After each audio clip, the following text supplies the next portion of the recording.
নিজের জামাইকে এতটাই ভালোবাসবো যাতে পাশের বাড়ির ছেলেরা দেখে বলে, ইস, এটা যদি আমার বউ হতো। কি লজ্জা পাচ্ছেন? মুখটা আমাদের একটু দেখা। আমি নিজেই তো একটা অ্যাটিটিউডের ডিব্বা, তোমার ভাব দেখার টাইম আছে? আপনি তো একটা কিউটের ডিব্বা না, আপনি হলেন একটা ময়লার ডিব্বা, যেখানে মানুষ শুধু ময়লাই ফেলে। চেহারাটাই তো কালো রে ভাই, কিন্তু আমার আল্লাহ সুন্দর একটা মন দিছে আমায়। না, আপনার চেহারা মান দুটোই হিরো আলমের পায়খানার মতো, কোনটাই ভালো না। প্রেম তখনই করিস ভাই যখন বিয়ে করার সাহস থাকে। প্রেম তখনই করিও বউ যখন খেতে পারবে বুইড়া বেড়ার সম্পদ, ধন সম্পদ।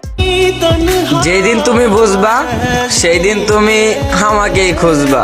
হ্যাঁ, আপনি যেটা বলেছেন সেটাই বাস্তব করলেন। মানুষ তো চুরি করার পর চোরকেই খোঁজ করবে। সব পুরুষের ভাগ্যে কি আর এমন মেয়ে জুটে? না, আমরা কখনোই চাইব না এরকম সুন্নি নারী কোনো পুরুষের কপালে জুটুক।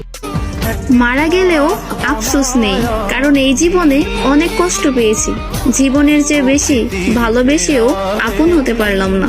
গাইস, ওই যে কথায় আছে না, নিজের বেলা 16 আনা, পরের বেলা 8 আনা। আমাকে কাঁদাইছো না, তুমিও কাঁদবা, শুধু সময়ের অপেক্ষা। কিন্তু জলা সাধারণত আপনাকে সবটুকু দিয়েই ভালোবেসেছে, তাহলে আপনি এটা কি করলে? আবার এইটা বলেন তো, এই বুড়ো লোকটি আবার একা কিভাবে থাকবে?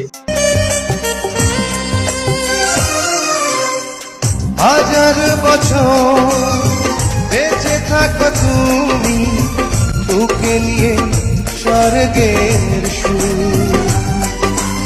সো গাইস, আজকে ভিডিও কেমন লাগছে অবশ্যই কমেন্টে লিখে জানাবে। যদি ভিডিও ভালো লাইক করে দেন, তোমরা চ্যানেল সাবস্ক্রাইব করে আমাদের সাথেই থাকো। এবং আজকের এই ভিডিওটি যারা ফেসবুক পেজ থেকে দেখবে তারা অবশ্যই ভিডিও বেশি বেশি করে শেয়ার করে, যাতে করে এই ধরনের সুন্নি মহিলাগুলো শনাক্ত করতে পারে সবাই। তো এই ধরনের সুন্নি মহিলাগুলোর হাত থেকে বিভিন্ন পুরুষরা বেঁচে যেতে পারে।